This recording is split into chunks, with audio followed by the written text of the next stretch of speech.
Hello, it's Bob Baker, and welcome to episode 18 of The Creative Entrepreneur. Man, oh man, I am so thrilled about this one. It features my interview with Pat Flynn.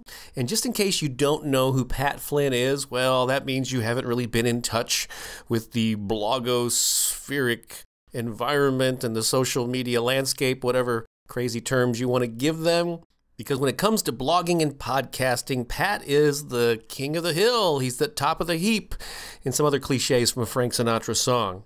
But seriously, Pat has been running the Smart Passive Income blog and podcast for a few years now, and he is a high-profile dude in that space. And so got a chance to meet Pat recently when he was in St. Louis for a conference. And thankfully, he was able to carve out a little time when he got back home to do this Skype interview with me. I know you're really going to enjoy it.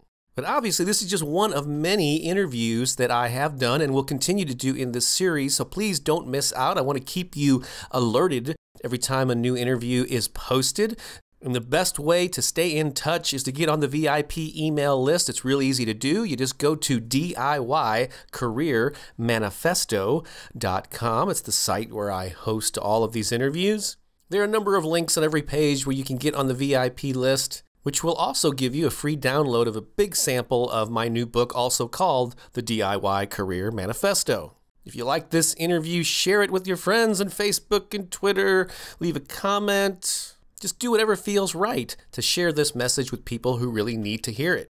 All right, without any further ado, let's get to that interview with Pat Flynn. Bob Baker here with another interview in the Creative Entrepreneur series. And, you know, I listen to a lot of podcasts. I listen to a lot of interview shows, and it's always become a cliche where the host will say, I'm really, really excited about talking to my guest today. You know, it just kind of gets like, really? You're excited about everyone? But I got to tell you, today I am truly, literally thrilled to be speaking to my guest, and that would be Pat Flynn from Smart Passive Income. Hi, Pat. How you doing?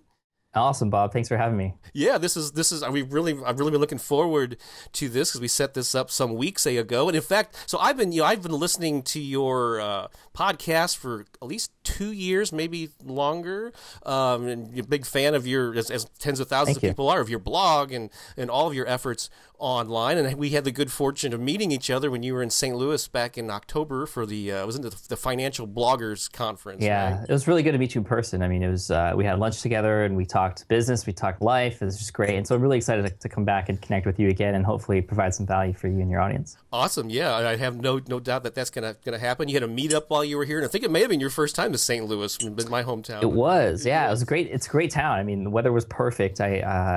Relatively speaking to what it can be at that time of year sometimes. I went into the Arch. I didn't go to the top, but I was in there in the museums and stuff. And just a great town, great city. It was right when the Cardinals beat the Dodgers, I believe it was, in Game 6.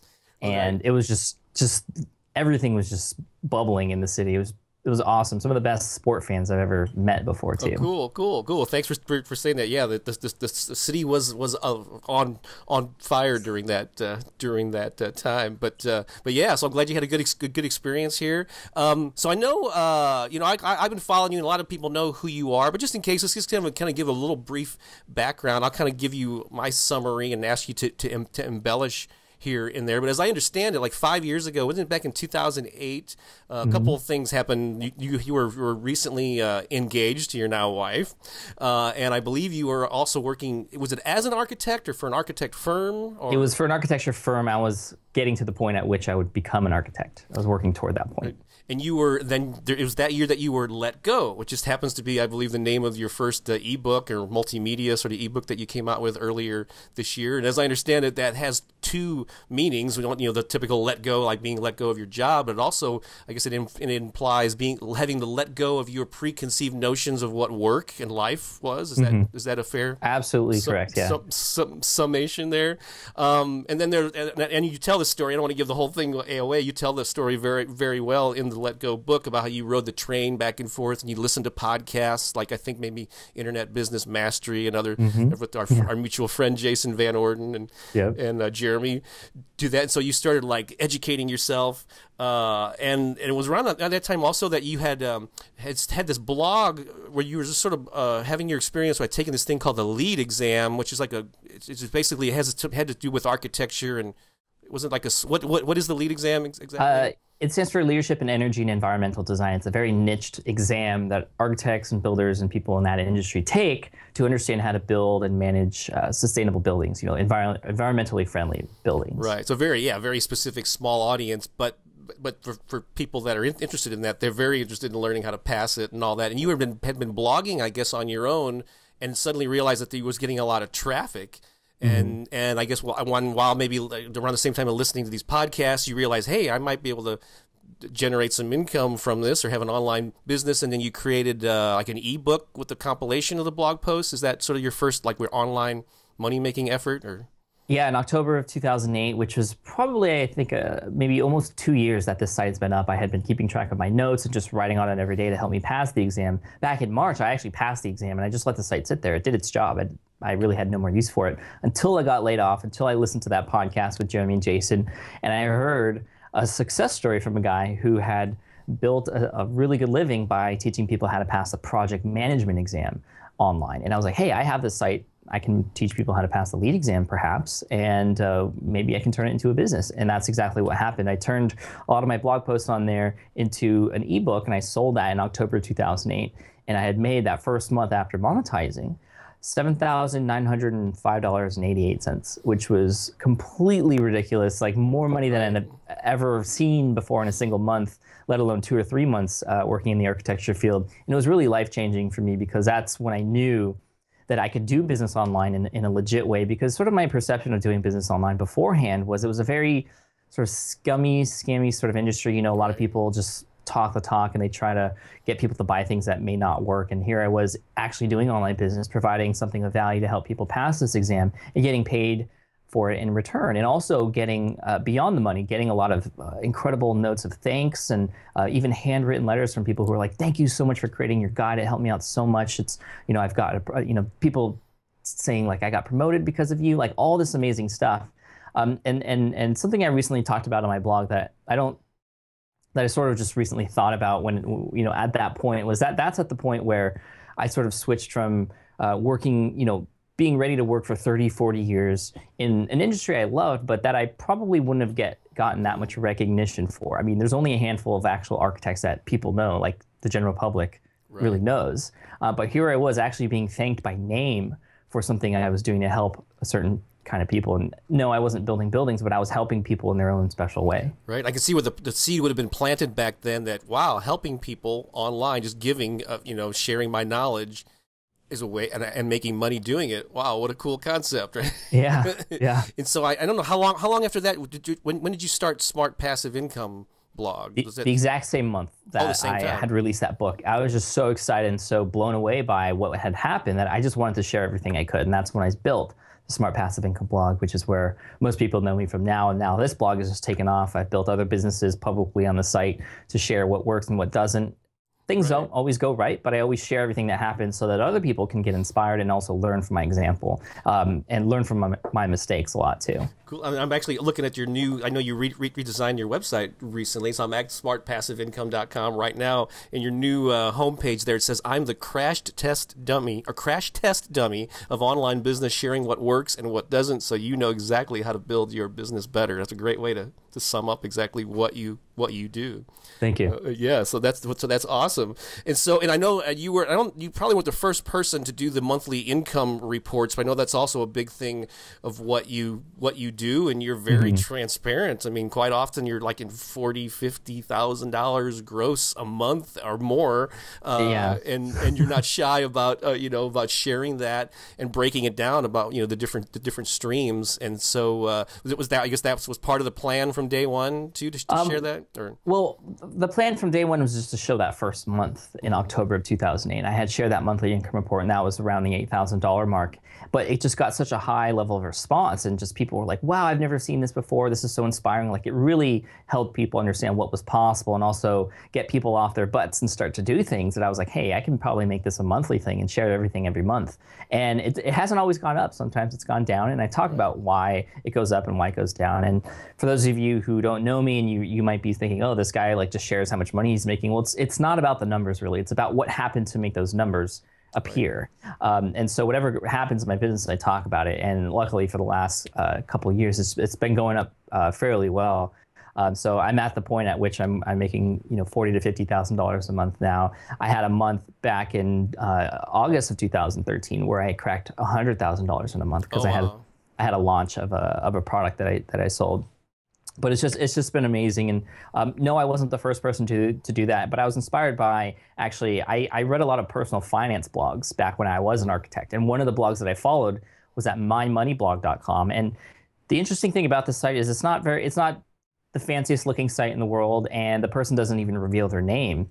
But I was just so into the site because every month he shared how well his investments did in the stock market, and how how much he was paying down his home, and how much that was having an effect on his net worth. And I was just so, wow, like I'd never seen anyone do that before. So I sort of took the same approach when it came to online business. So that's really where I got that inspiration from.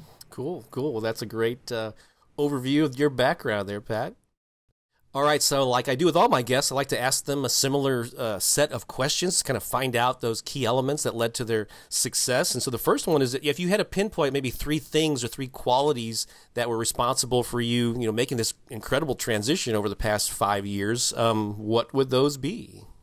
Well, first and foremost, I know that none of this would have happened if I wasn't laid off. It really took me getting laid off and sort of breaking away from what I had thought I was supposed to be doing to understand all these other things that were actually possible. That's why, even though getting laid off was probably the lowest point in my life for those initial 2 weeks after that happened, it actually turned out to be the best thing to ever happen to me. So, breaking free from what I thought I was supposed to be doing and allowing myself to explore other things is really the big key element there. And the big lesson for anyone out there listening is, I'm not saying you should go quit your job or you should try and get laid off. No, I'm just saying that you have to do things to help you realize what else is out there. Because I wouldn't have even explored any of this unless that happened. So what is that one big thing that's going to help push you to see what else is out there for you? Beyond that, I think another important thing that was a part of my success was having what I call mastermind groups, or other people that I connected with. Specifically, actually, Jason and Jeremy from Internet Business Mastery, they had an online academy around the same time that I was, getting into all this online business stuff. And I paid a small monthly fee to join their community. And that's really where a lot of the things happened. I got to communicate with a lot of other people who shared a lot of the same values and had a lot of the same goals, some ahead of where I was and some even below, just getting started and not even having any sort of web property. And it was really cool to connect with those people because we kept each other motivated. We held each other accountable. And there was one moment when Jeremy, actually, who moved to San Diego for a while, he actually set up a live mastermind meeting where he brought in people who were in San Diego together, and we would meet for a few hours and just talk about our businesses together and stuff. And so I went to this meeting really with no expectations, I was just going to listen to everybody and see if I could pick up anything. But that's really when things happened for me, because that's when Jeremy and a few other people were like, Pat, you have to write an ebook for your lead site. That's what I didn't even know what an ebook was, but that's where I got introduced. That was the catalyst. The idea. Yeah, absolutely. Oh, wow. So, connecting with other people, as many people as possible, trying to find a mentor, even if it's not an official mentor, like just having someone to look up to who has gone down the path that you want to go to, so you can get inspired by them and follow their lead, not copy what they do, but just get inspired and put your own flavor into your own things. That's going to help take you a long way as well. And another thing sort of related to that, probably the third thing, is the support I had from my family, especially my girl. At the time, it was my fiance when I got laid off, and now my wife. Like, she was incredibly supportive. And I can't tell you, like, if she was just like, Pat, I don't think you should be doing this online stuff. You should probably go get another job. I probably would have done that, and that's the path I would have gone down. But she was so encouraging and so supportive and really believed in me. So that's I attribute a lot of my success to her and for supporting me and believing in me, because it's hard when you start your own online business or you're doing your own thing. It's not like working 9 to 5 where you work X hours and you get paid for X hours. You're putting a lot of time in up front to hopefully reap the benefits later, and it can be hard. It's different. It's not what normal society is all about, but that's what it takes. And it takes a lot of support from others, not just people in mastermind groups, but from the close people around you and loved ones around you to really push you forward. And I know a lot of people are in a place where there are loved ones who aren't very supportive of what they do. And if that's the case, I mean, with friends, you can just be like, oh, I'm not going to be your friend anymore. But if it's your family, you can't not be their family anymore. So the advice I give to people, if that's the case, is, just don't talk about what you're doing with them. It's not going to, you're not going to change their mind. Right. Get with other people who share the same values and goals as you. Get into mastermind groups and just surround yourself with as many people who believe in what you're doing, and that will help take you to the next level. Cool. Yeah, I was gonna say, if you can't get it, especially from a spouse, or if you're someone who's really really close to you, yeah, if you can't get that support, yeah, I guess then you have to get it from somewhere else. Yeah, you have to. So it's seeking out. Just to touch on those first 2 points, I guess the getting laid off thing. So I guess it's kind of like that old turning lemons into lemonade. Sometimes when something looked horrible at the time, in hindsight, it was like one of the best things that could have happened to you. And I guess similarly, we were talking about what happens if you don't get the support from your family? What happens if you're not getting laid off, if you're comfortable in your day job, but you realize that maybe, you're having these inklings of doing something on your own? What's a way to sort of maybe push yourself, or is there other things that people can do just to kind of motivate themselves to get outside of that comfort zone?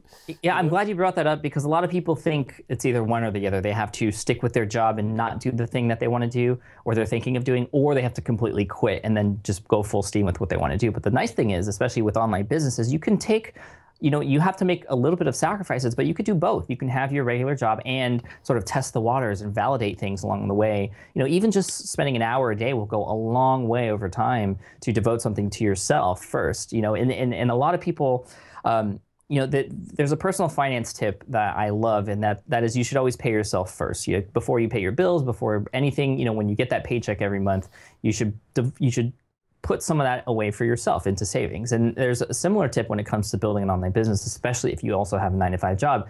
And that is, we're spending 8 hours a day in working for other people. So you have to, what about if you had spend some of that time on yourself first? Right. So that means waking up an hour earlier to work on your own business before you get to your job. And the reason I say wake up an hour earlier is because a lot of times when you devote that 8 hours to 10 hours a day for somebody else, you come home and you think you're going to be able to work on something, but you're burned out, right? So why not wake up and be completely motivated to work on your own stuff and then go to your job, as opposed to having the time to work for yourself afterwards when you're already burned out and probably aren't in the mood to do any more work. Right. So I'm coming up on 10 years since the last time I had a day job, and from like maybe 98 to 98, 99 up until very early 2004, I had a corporate day job, but I did not let myself get comfortable with that. I had the benefits and my getting pay increases and all this stuff, but I knew that it was just a temporary stopping point, and I spent nights and weekends, and at the time my daughter was a toddler too, so I had extra responsibilities, and I looking back, it's funny. I know you interviewed Jeff Goins, the writer, recently, and I just posted an interview with him, and he said he was actually more productive when he had a day job, and since he quit and he did all this free time, he's actually had struggled more with being productive. So it's amazing though what you can get done. Even when you think you have limited time, you think, oh, if only I didn't have the day job, then I get all this stuff done. But really, it's just a story that you're telling yourself, right? Absolutely. I mean, you're pretty much just making excuses at that point. And so you have to ask yourself, well, really, how bad do you really want it? And beyond that, you have to ask yourself, well, why are you doing what you're doing? Why are you working 8 hours a day? Or why do you want to work on your own? I mean, what is the big why behind what you want to do? Right. What does your perfect day look like? How do you get there? And when you think about that, and now actually honestly think about that, you think about what your life should be like, what would make you happy, then you can reverse engineer from there what you should be doing now to make that happen. Right. You just chip away at it. You don't need a big block of time, a whole lot of money. Just do a little something consistently over time, and that's what worked for me, and apparently You too.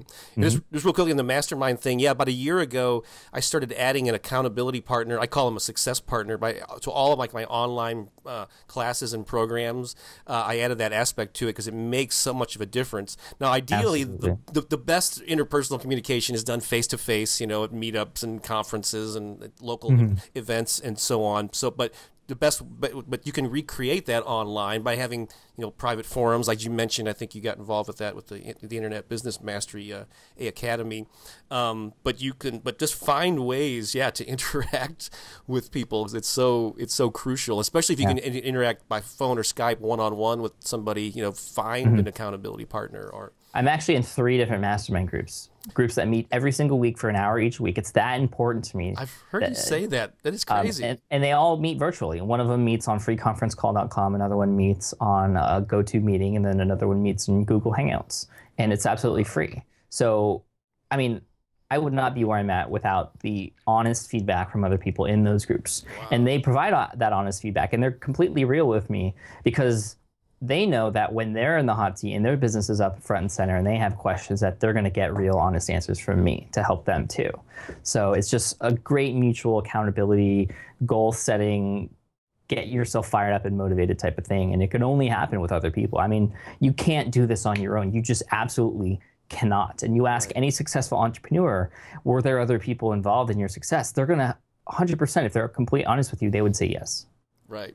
And I have, I think, as I mentioned to you, I have a new book that it's actually partially available, or part of it's available on Amazon, called the DIY Career Manifesto. Of course, DIY stands for do it yourself. But I point out in the book, you may start. It starts with you, but you quit pretty quickly. You have to deal with others. As long as you're not looking outside of yourself for permission or whatever, that's the trap I think people get into early on, thinking they need somebody outside or something outside of themselves to give them permission to start. And that I think is an inner do-it-yourself thing. But anyway, great advice. 3 masterminds, man, that is just nuts. All right, Pat, we've talked a lot about success traits and all that good stuff. Let's talk about challenges. We all have to overcome hurdles when we build our businesses and pursue our dreams and all that good stuff. So if I was to challenge you to think of one hurdle that you had to overcome with your business, what you learned from it, what would that be? Which one do I choose? There are hundreds challenges that I face when I get started, and even today there are challenges that I face every day that try to hold me back from being successful. Today I deal with things like procrastination or energy. I have 2 kids, so where do I get the energy and things like that? But I think when I first started, the big challenge, there were 2 big challenges. One of them was a technological challenge. How do I put online what I really want to happen when I don't know coding very well? And I remember at some points, when I had my website up, it's still up, you can see it at greenexamacademy.com. I remember in the beginning, I just had a basic WordPress theme up, and I remember trying to move an image from the left side of the page to the right side of the page. It took me 6 to 8 hours to figure that out. But I felt like I had to do it myself because and that's another big thing. It goes along with something we just talked about. You can't do everything on your own. And yes, you could probably figure out everything on your own, but it might take you forever, and you might not be able to do it as well as somebody else who might be able to do it much faster and quicker. And so what I ended up doing, I just finally asked my wife if she knew any of her friends from college who knew programming, and she did. And so that person helped me out in 15 minutes, but I had wasted 6 hours on YouTube trying to learn CSS and HTML and all this other stuff I thought I had to learn. When really I could have just asked someone for a favor. Or you can go on sites like Elance and Odesk and pay someone just a small fee to do some of those types of things for you. Right. Now things are even easier than they were back then, so there's less of that you need to do as far as that knowing the actual coding and stuff. But technology still is a huge challenge for a lot of people. But I think, if you really want it, you're going to figure it out, and you should ask for help if you need it. But another big challenge, and probably the biggest challenge of all, was just my doubts, my everything that was going on in my head that was telling me that you're going to fail, you're not doing this the right way, people aren't going to buy your products, why would anybody listen to you, why would anybody want to buy anything you write, why would anyone buy something that you've already written on the blog? All these things were going through my head and trying to hold me back from moving forward. That is just the ultimate form of resistance that comes into play whenever we do something completely brand new. That resistance comes into play, that fear. But I feel like that's almost like a way of the universe to sort of weed out the people who probably don't have what it takes to actually do those things. And now that I've done online business for a while, and I've experienced this type of resistance over and over and over again every time I've tried something new in my business, from the podcast to videos to public speaking, I found that when that resistance comes and that fear comes when you're about to do something, that is a sign that whatever it is that you're about to do is something completely worth doing, that there is something amazing on the other end. I mean, it takes bold actions and big risks to have amazing things happen. But that's going to put you in uncomfortable positions. But if you can get used to the fact that you're going to be uncomfortable quite often, and it takes stepping out of your comfort zone for life to actually start to happen, then you'll realize that that resistance is actually a good sign that you're on the right track. So to help me get through that, I connected with a lot of other people who were like, no, you're doing this the right way. A lot of people in that mastermind group I had with Jeremy and Jason, they were very encouraging. They helped me along the way. And I just had to believe. I had to be completely confident in what I was doing, what I was producing, and that it was something worth that it was something of value that I knew was going to help people. And that's what kept me pushing forward. And yes, we doubt ourselves a lot, but what really changed it for me was when I don't remember exactly who said this in the beginning, but they were like, Pat, I know you are struggling and you might not think this works, but what if it does? What if it does work? And that's really what kept me pushing forward. And also someone who was like, okay, if you don't do this, just imagine how many people aren't going to benefit from the information and knowledge that you have. And that was actually the biggest thing, like, oh, my own fears and the resistance might actually be stopping myself from actually helping other people. Yeah. I've often used the example like what if you were like some kind of a scientist or a researcher and you discovered this cure for some kind of illness or whatever, would you really be timid about it and going, well, I don't know if I really want to is it really worth putting in the effort to share this with people? Well, no, you do whatever you could to share it with as many people as you possibly could. Absolutely. It's really, I like the way you said that that fear or that resistance or the self-doubt, which is like one of the most common things of all the interviews that I've done. It's a very common one. So we're all afflicted by it. But you said it was like the universe's way of kind of weeding out people, because everyone, it's only not everyone can overcome that fear, and I guess it's coming to turn. There was a podcast I did on my Artist Empowerment Radio podcast, a separate one where I talked about getting comfortable with uncertainty, and how important. But I look for it now. I look for that uncertainty, and I embrace it, and I tackle it head on now. And this isn't part of the questions, but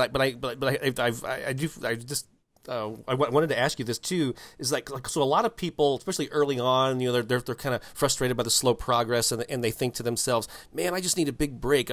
Life would be great if I had thousands of subscribers and I was on everybody's radars." Now here you're a guy that's happened to. I mean, you're one of the sort of like the social media space and online marketing or online.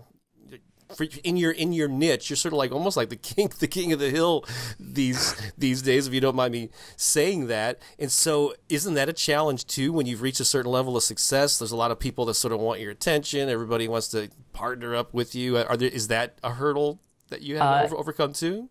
Yeah, I mean, and I deal with that every day. I mean, I get dozens of emails every week from people who are like, I have this new product. It'll totally be awesome for your audience, or you can make 100% commission if you promote this product, and it's a product I never heard of before. Like, really what keeps me moving forward is what will help my audience the most? What can I do to better serve my audience? And so I always keep that in the back of my mind when I promote something, when I recommend something. And that's why I only recommend and promote things that I've only used myself and could treat as if they were my own products, and be there as like customer support for those products, even if they're other people's products, but to know them that well, because the trust that you have with your audience is the most important thing in the world. And if I were to recommend something, for example, that I knew was going to make me a lot of money, but I didn't know much about the product, but I was drawn in because of the money, and I recommended that. If that product just didn't serve my audience the way that I had shared it would, or if they just had a bad experience with it, they'd be upset at the product, but then I would lose their trust, and that's bad.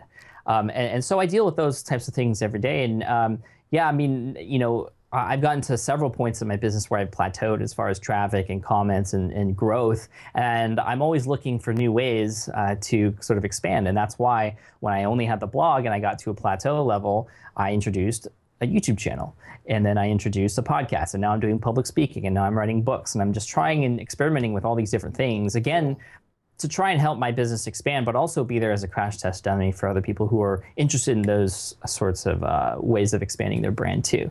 But yeah, I mean, it's a big challenge. I still go through doubts every day. I write blog posts and I'm like, I wonder if this is going to be any good.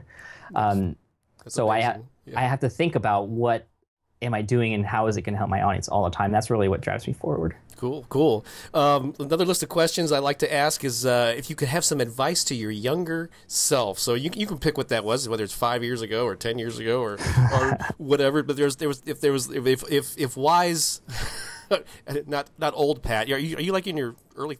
Wait, how I just turned 31 last Friday. You're a youngster in your early 30s. Wise Pat now could talk to younger Pat, and you give yourself 3 pieces of advice. You know, and one would be here are the things that you should do exactly the same. 2 would be here are the things that are the time wasters that you really should avoid. You were misguided when you pursued them. Another thing is what was the good stuff that you should have done earlier. We may have touched on some of these earlier, but we'll just take them one day at a time. What advice would you give to yourself, and I guess newbies in this space too? What would you do exactly the same that you thought worked well? What would I do exactly? Well, first of all, we would take the DeLorean that you could see here. I have the Back to the Future poster. Awesome. So I'm all about traveling back in time. So if I were to go back in time and talk to my younger self, what would I say to do the same? I would definitely say, be humble like you always are, and always understand that serving people is what's going to help you move forward. That's something I learned from an early age from my mom, actually. She has 2 jobs, and she doesn't have to do them, but she loves it because she serves people doing it, and she just loves to help people. And that's something I learned from her at an early age. So wherever I was, when I was in marching band in high school, when in college, I would always go out of my way to help people and just make things easier for other people. And that's something that I've taken into my online business too. So that's something that I think I would continue to do the same, because really that's what is helping my business the most is I'm just over-delivering and serving others.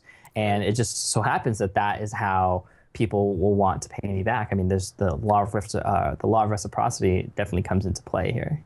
Yeah, and we probably didn't mention it earlier, and it's for those who might not know, you're in your income report, it's obvious that a lot of your income comes from affiliate or like commissions of you recommending other products and services and so on. I know you're doing more and more, or there's definitely some product sales of your ebook, and now and then you do a course or a class or an event or something. And so, yeah, yours is very much delivering value and then recommending things related to the things that you write about, and also the tools that you use yourself. Is that fair to say? Yeah, absolutely. I mean, I talk about a lot of processes online and a lot of ways to do things, and I give that all away for free. It just so happens that in the process of talking about those things, I use certain tools and certain services and software that have an affiliate program, and I'm always open about it. I'm like, hey, here's my affiliate link for such and such. If you want to help pay me back for this, here's the link. And I don't force it on people, but people often go out of their way to find those. I get emails every week from people who are like, do you have an affiliate link for this product, or do you have an affiliate link for this product? I just want to make sure I pay you back for what you've done. Cool. So that's really cool, and it just shows you that if you serve others, even though you might have 1,000 people reading your blog and not all 1,000 people will sort of go through your affiliate link, it doesn't take very much kickback in order for you to have amazing things happen in your life. And, that, like I said, the law of reciprocity takes a big role here. And even if people don't necessarily pay you back by clicking on products or buying your own things, they could pay you back by being there and speaking nice words about you to other people, sharing your stuff, or actually reading your content and commenting, or giving you constructive feedback, and actually just becoming a fan and someone who could support the brand, which helps just everything. Awesome. So that's the first piece of advice. Second piece, or maybe time wasters or things you would avoid with advice to your younger self? I am big on eating healthy and exercising now. I mean, that has done so much for me as far as productivity and focus in my business and just in life in general. I ate like crap back in the day. I didn't exercise very well until my junior year when I actually joined the crew at Cal, the rowing team. And that's when I started to get really into fitness and health, and I got to see what that did for my studies and my architecture. I mean, just took it to a whole new level, and I've been applying that today. So I think if I were to go to my younger self, like in high school, I would say, dude, you gotta eat healthy. Trust me, you're gonna get better grades. You're going to be happier. You're going to have more energy. You're going to go home and you're not just going to crash on the bed like you do every single day. Because I would eat like I would eat pizza and like 3 bags of Doritos for lunch. Right.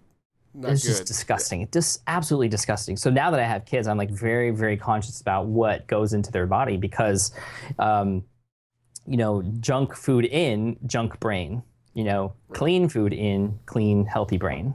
So you eat well and exercise so you can, because man, it seems like you're juggling a lot of stuff, and to have the energy and the brain power to do that, yeah, and support. I mean, deal with your or spend time with your family. Yeah, well, I deal with them sometimes. I mean, I deal with them. I didn't to put it that way, but focus on them. I know that's a big part of your motivation too, is being able to work from home and yeah, watch absolutely. your kids grow up. So that's great. Well, we could all use that. I certainly could. And then what would you add into the mix earlier? It was so good and you didn't realize it until later. I don't want to call it networking because that's just that term is being overused now. But I would just say, get to know as many people and become friends with as many people as you can. I was a completely shy person back in high school. It was only when I joined the marching band at Cal that I started to get out of my box a little bit and actually start to talk to other people and actually understand how cool it was to have other people enter my life. And it was actually a connection in the marching band how I got my job in architecture. And so I started to realize how just connections with other people had an effect on my life and where I was going and where I wanted to be. And so the more people the more opportunity there is for that 1 to however many people who are just in line and in tune with what you're doing that can help you get to where you want to go. So my advice would be just, yes, you can continue to be shy, but just know that there are many other people out there with amazing connections and people who are out there who have amazing things to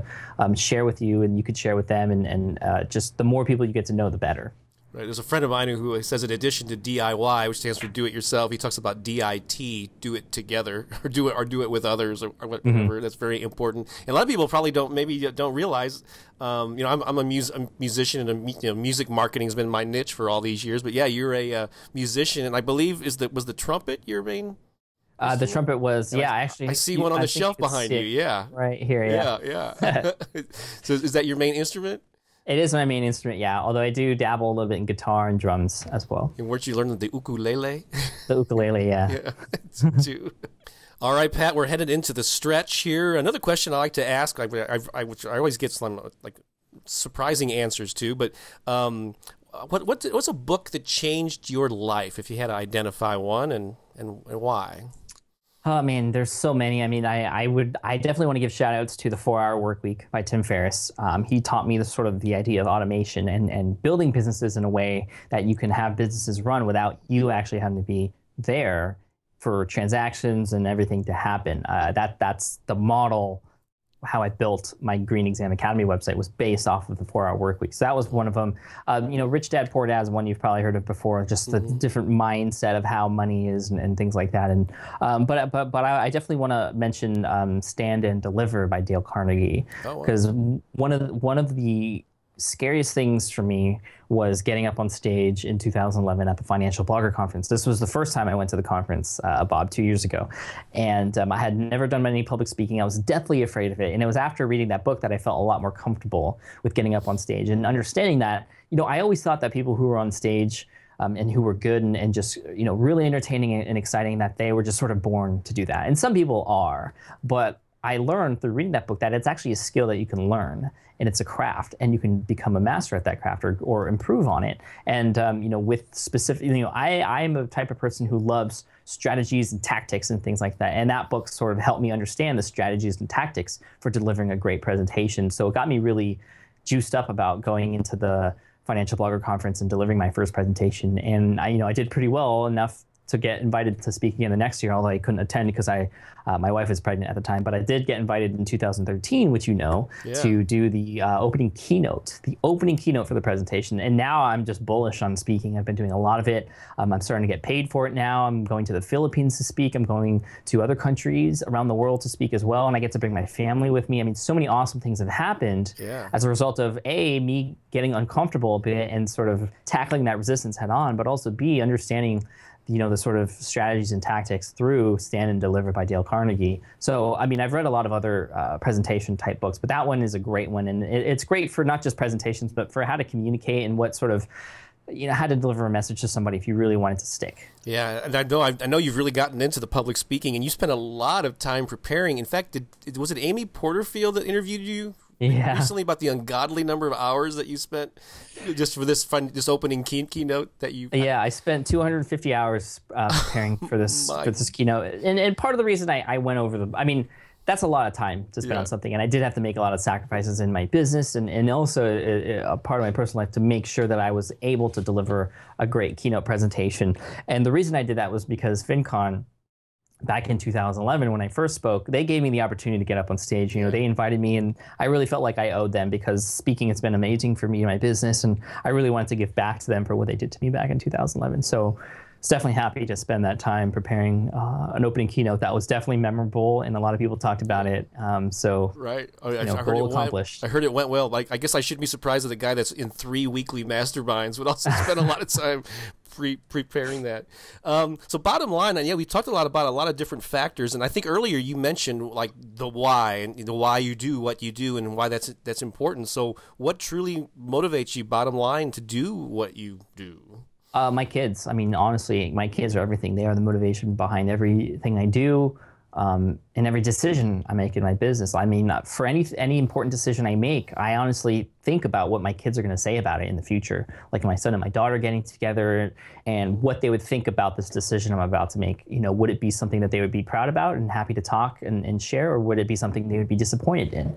And also knowing that they're so young now, and I want to be here for all their firsts, doing what I can to become as efficient as possible and as productive as possible, and also deliver the most value I can online, because I know that'll pay me back not only in money but in time that I'm able to spend with them as well. And so far it's been working out really well. I haven't missed any of their first word, first steps, nothing.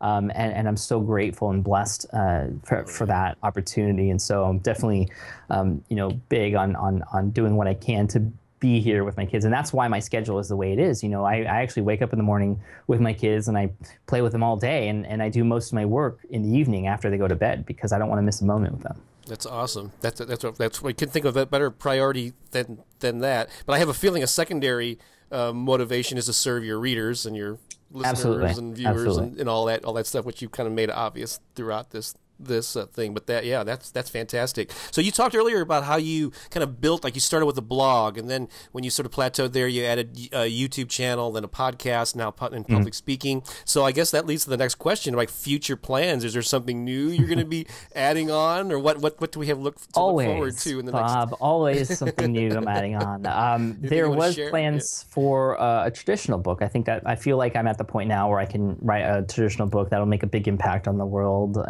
And it's a book that I feel like is necessary. And I'll give you just a little bit of insider information on what that is. Although I may delay starting it because I have some other priorities that I have to finish up first before I really devote and focus my time for this traditional book. And the reason why I want to do a traditional book, even though ebooks are sort of hot right now, and they're obviously easier to deal with, especially if you self-publish and you don't have to deal with publishers and all that hassle. It's been always a life goal of mine to go into a bookstore, see my book there, and take my kids with me and just be like, look at what Daddy was able to do. I feel like that moment can be a defining moment in my kids' life that can help them understand and help motivate them at any point in time in the future when they might be struggling with something. So that's something I'm really, really pushing towards. And so, I'm going to soon start, the research and writing process for this traditionally published book. And what it's going to be is actually a productivity book. Because a lot of people say I'm one of the most productive people in the world, but there's going to be a twist, and I'm not really a twist, but there's a different angle or position with it, because there's a lot of great productivity books, and you might be thinking, oh, not another productivity book. There's a ton of them out there, but they never address, why are we being so productive? Are we being productive just to do more of what we were already doing and just get more of that done? Or are we actually being productive so we can open up our time to do what's really important? And so it's going to be a book that is geared toward people who are trying to be productive in some way as an entrepreneur, or trying to do something amazing in their life while also being able to be there for their kids. So it's sort of a parenting / entrepreneurial book. Oh, cool. Perfect for you. Yeah. Yeah, absolutely. Because I think a lot of people today, we are so focused on and it's great. We're very entrepreneurial now, and we are pushing forward, and we're making sacrifices and doing a lot of things to help take our business and our ideas and have them come to a fruition. But you know, a lot of people are leaving the family values behind, and you know, that's the most important thing to me, and it's done so much for me. And I know it's a really important thing for a lot of people that people seem to forget sometimes, because we're so engulfed in this sort of do as much as we can and be as efficient as possible thing, sort of era we live in. Yeah, well, that sounds great. It's a perfect topic. It's a true, authentic expression of who you are. And being an author myself, I know it's 21 years now since I held in my hands the first physical paperback book that I had, that it was a small company in San Diego published it, where you're from. And there's no feeling like that. You have to have that tangible representation of something that came out of your mind, something that's going to help a lot of people. And so I applaud you for going that. And I assume you're talking about going with like a traditional, like a major publisher, as opposed to self-publishing this book, right? For this one, yeah. So, but it's nice that you have options that you can do that. Yeah, no, it is really nice. I mean, so I'm so blessed to be in the position where I can do this, and I know I have the ability to share it with a lot of people. Cool. I knew this. As I said at the top, I was thrilled to be talking to you, and I knew you would deliver tons of value, and you certainly have done that. So I really appreciate your time. Where can people find out more about you in the internets? Yeah, absolutely. You can go to smartpassiveincome.com. You can also find me on Twitter at Pat Flynn, and also patflynn.com. Oh, cool. So patflynn.com must be like a little portal to all your various things, I guess. I have a similar thing with bob-baker.com. It leads to all my other activities. Well, thank you, Pat. This has been awesome. Yeah, again, best of luck. You're an inspiration, and you've helped a lot of people. You've done a lot of good in the world, and so I know you'll continue to do that for many years to come. So thanks again for your time. Thank you, Bob. This is Bob Baker saying thanks for watching, thanks for listening, whether you're watching on YouTube or iTunes. Thank you for following along with The Creative Entrepreneur. I'll be back next week with another interview. So long for now. Bye.